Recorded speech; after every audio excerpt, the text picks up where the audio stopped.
አሉ የነቢያቶች ሃይማኖት ነው ምናምን ታያለሽ። ነቢያቶች ለምንድን በደንብ አይነገርላቸው? በደንብ አይነገርላቸው። ሲቀጥል ደግሞ አሁን ነቢያቶች ለምሳሌ አሁን ሙሴ አሁን ታምር ሰርቷል አይደለ? ይህን ታምናለሽ? አዎ በደንብ። ስለዚህ እሺ መሐመድ ምን ታምር ሰራ?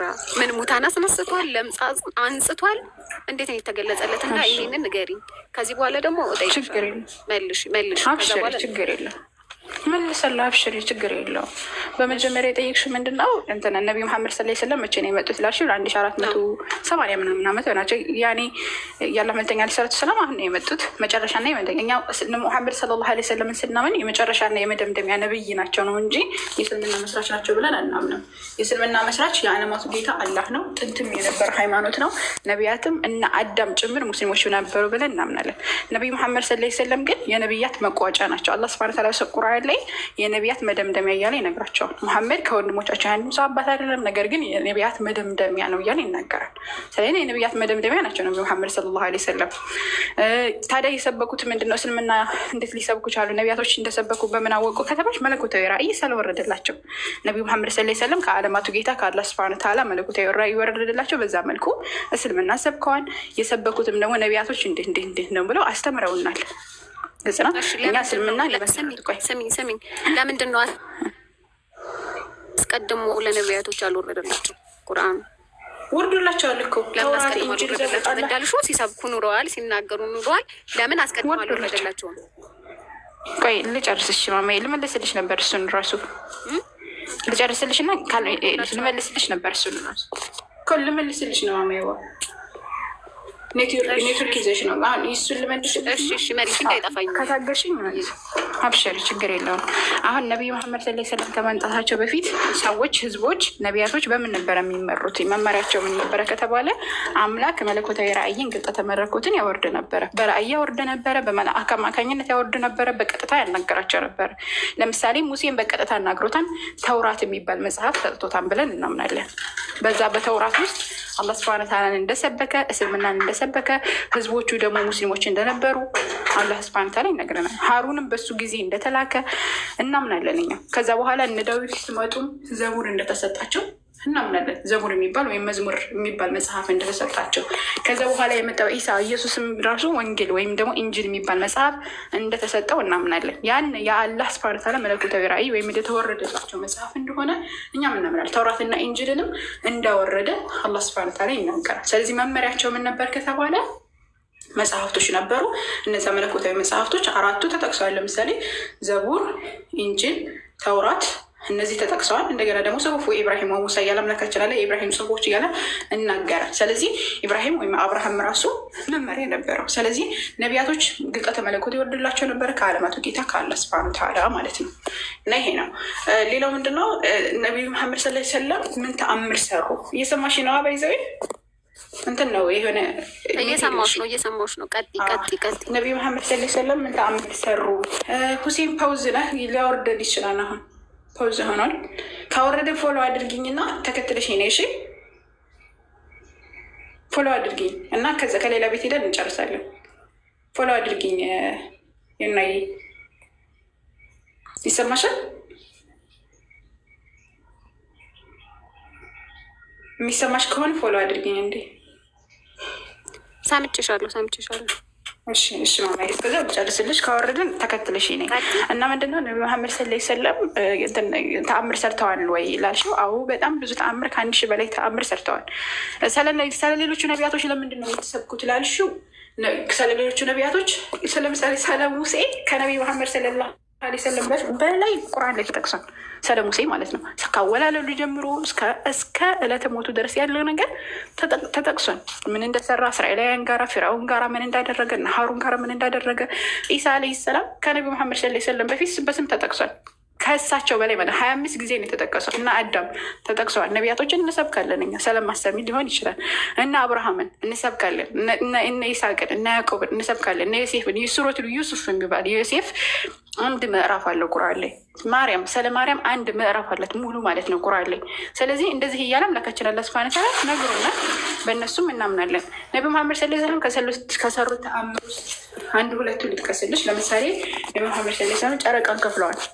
በሱረቱል ቀመር ምዕራፍ 1 ምዕራፍ 50 አንድ አካባቢ ከቁጥር አንድ ላይ ስትመለከችው ፀሐይቱም ቀረበች ጨረቃም ተገመሰች ይላል። በነቢ መሐመድ ሰለላሁ ዐለይሂ ወሰለም ጊዜ አንተ ነብይ ከሆንክ እስኪ ጨረቃን ገምሰህ ከሁለት አሳየን ተብለው ተጠየቁ።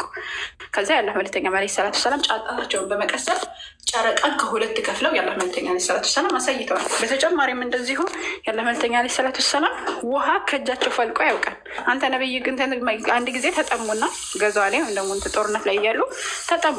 ከዛ በኋላ ነቢ መሐመድ ሰለላሁ ዐለይሂ ወሰለም ውሃ ስላልነበረ ከእጃቸው ላይ ውሃ እንዲፈልቅ አምላክ አላህ አዘወጀል አድርጎላቸዋል። ልክ ሙሴ አሁን ከምድር ላይ ውሃ ያፈለቀለት አምላክ፣ ነገር ግን ነብዩ ከእጃቸው ነው ውሃ የፈለቀላቸው። ማንም ይሄን ተአምር አለ። ያለዛ ማታልፍ ከሆነ ሚዩት አደርግሃለሁ። ይቅርታ አድርግልኝ እየነገርኩህ ለዛው። ኦኬ ሰሉ ዐለ ነቢ اللهم صل وسلم على نبينا محمد وعلى آل محمد كما صليت على إبراهيم وعلى آل إبراهيم إنك حميد مجيد. قرآن كله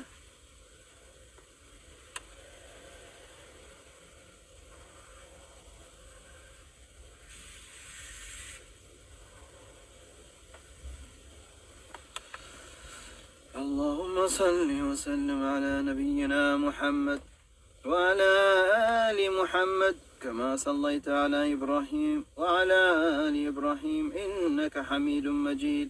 اللهم بارك على نبينا محمد وعلى آل محمد كما باركت على إبراهيم وعلى آل إبراهيم إنك حميد مجيد.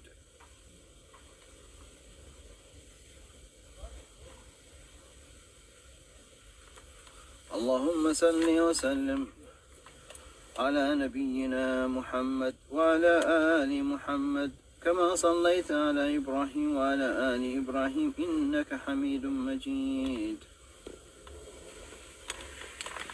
Alright.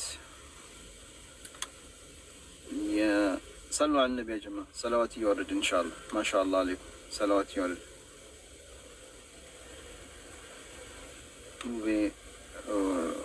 زيد سلام له من لرداش. صلوا على النبي. ليلى ما شاء الله. እንደዚህ እንደ ሌላ እስኪ ሰላዋት አወርዱ ወይ ለምን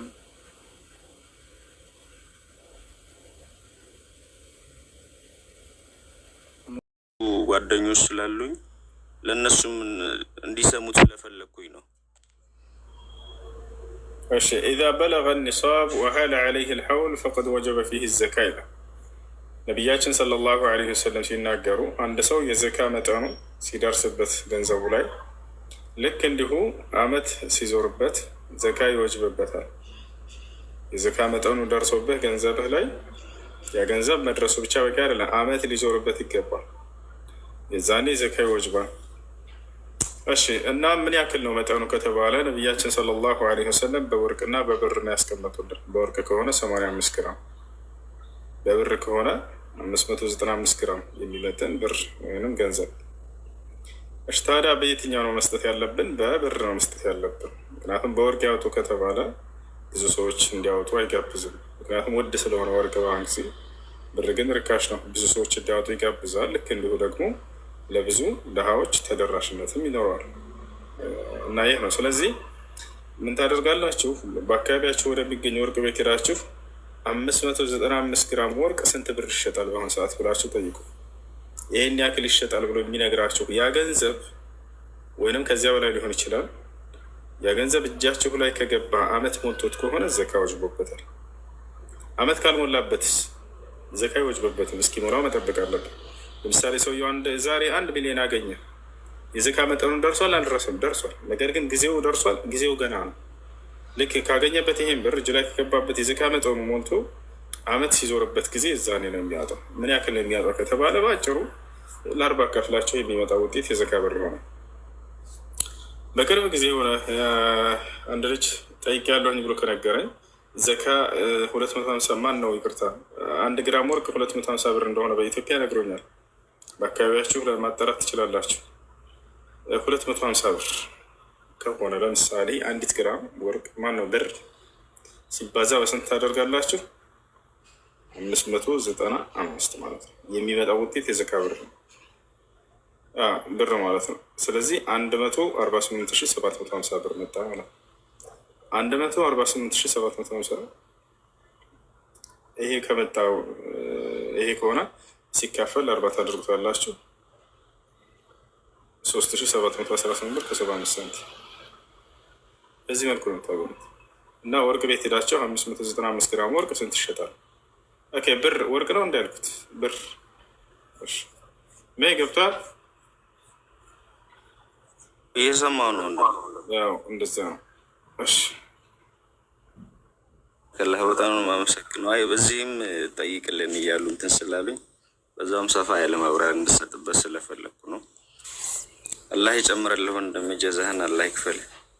ባረከላህ ፊኩ። አሚን አሚን ወንድሜ፣ በዱዓ አትርሳን። መርሐባ አብዴው ሰላም በል ትልቅ ወንድሜ።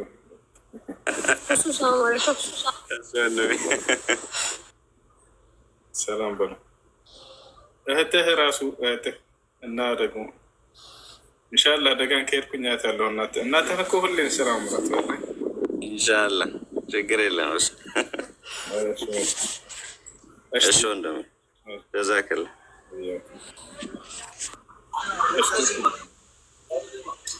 እሱ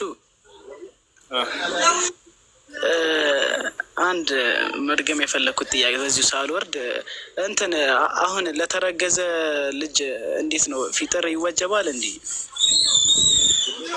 ማውጣት ትችላላቸው። ዑስማን ብን ዐፋን ሚስቱ አርግዛ ለሚስቱ አስቡ ማነው ለልጁ አስበው ትፈልፋል። አይ እና አንድ ደግሞ በጣም ይህን ጥያቄ ስጠይቅህ በጣም ይቅርታ እና የሆነ ልጅ ነው የሆነ ካፊር ልጅ መጣና እኔ ጋር ለሁሉም ነገር ያው ማለት ለሁሉም ነገር ፈጣሪ እንዳለው ሁሉም ነገር ይሄ ፍጥረታት በሙሉ አሁን አላቁሶቹ ሁሉም ያው ያስገኘውን ነገር እንዳለ ሁሉ መጣና ፈጣሪ ማን ፈጠረው ይሁን ምናምን ብሎ አለኝ። እሱ ራሱ የሆነ እና ደነገጥኩኝና በቃ አለ ምንም አላልኩትም ልጁን እና ከዛ በኋላ ያ ጥያቄ ከጠየቀኝ በኋላ እኔ ራሱ በቃ ታውቃለህ እንትን እያለኝ ነው፣ ቴንሽን ፈጠረብኝ ልጁ ራሱ። እና ምንድን ነው ማድረግ ያለብኝ? እግዚአብሔርን ማን የፈጠራት ነው? ፈጣሪ ማን የፈጠረው ፈጣሪን ተብሎ አይጠየቅም። ይህ ስህተት ነው። ፈጣሪ ራሱ አስገኝ ማለት ነው። ፈጣሪ ማንም ሊፈጥረው አይችልም። ያ ፈጣሪ ብሎ ጠራው። መጀመሪያ ምን ብሎ ጠራው? ፈጣሪ ብሎ ጠራው። ስለዚህ እርሱ ፈጣሪ ነው እንጂ ፍጡር አይደለም ማለት ነው። ማን የፈጠረው ብሎ ለመጠየቅ ቀድመህ ፈጣሪ ብለህ መጥራት የለብህም። አያናት ፈጣሪ ነው እስካልክ ድረስ ፈጣሪን ማን የፈጠረው? ይህን ከፈጠረው ይህን ያክል አላህ ስብሐነ ወተዓላ ፍጥረትን ሁሉ የፈጠረ እንደሆነ አስረዳው። ከዚያ በኋላ እግዚአብሔር ማን የፈጠረው በለው። አይ ማንም የፈጠረው የለም ራሱ ፈጣሪ ነው ነው የሚልህ ፈጣሪ። እሺ ጀዛኩሙላህ ኸይረን፣ በጣም አመሰግናለሁ። እሱ ሰላም አለይኩም። ወአለይኩም ሰላም ወረሕመቱላሂ ወበረካቱ። ረመዳን እየጾምኩኝ ካፈጠርኩ በኋላ ሀይድ ላይ ሆንኩኝና መግሪብን አልሰገድኩም። ቀዳ ያስከፍለኛል?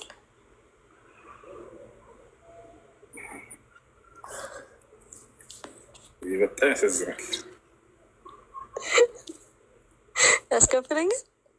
ያስከፍልሽ ስቀልር ነው። ፀሐይ ከጠለቀች በኋላ ሀይድ ቢመጣ ባትሰግዱ ራሱ ሳታፈጥሩ ራሱ ሊሆን ይችላል። ፀሐይ ከጠለቀች በኋላ ልክ መግሪብ ለምሳሌ ያዛል ሌላ 5 ደቂቃ ምናምን ሊሆን ይችላል። የዛኔ ቢመጣ ጾማቸው አይበላሽ ፀሐይ እስከጠለቀች ድረስ እና ጾምሽ አልተበላሽ። እሺ ሁለተኛ ጥያቄ እንትን እንደዚህ ቁርአን ከፍቶ እየሰሙ መተኛት እንዴት ታይ?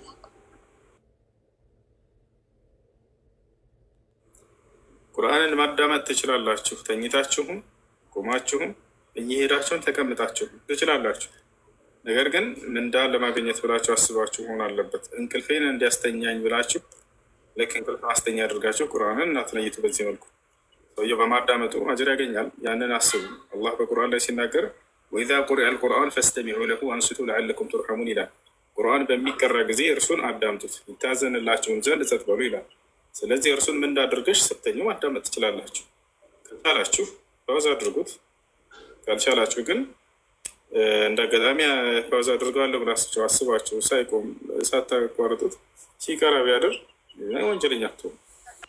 እሺ ሶስተኛ ጥያቄ፣ አሁን እንደዚህ ከክርስቲያን ሰው ጋር ሰው ሲያወራ እንዲገባቸው ተብሎ እግዚአብሔር እያሉ ቢያወሩ ሙስሊም ሰዎች መጽሐፋቸው ላይ ከሆኑ መጽሐፉ ላይ ባለው መሰረት ታወሪላቸዋለች።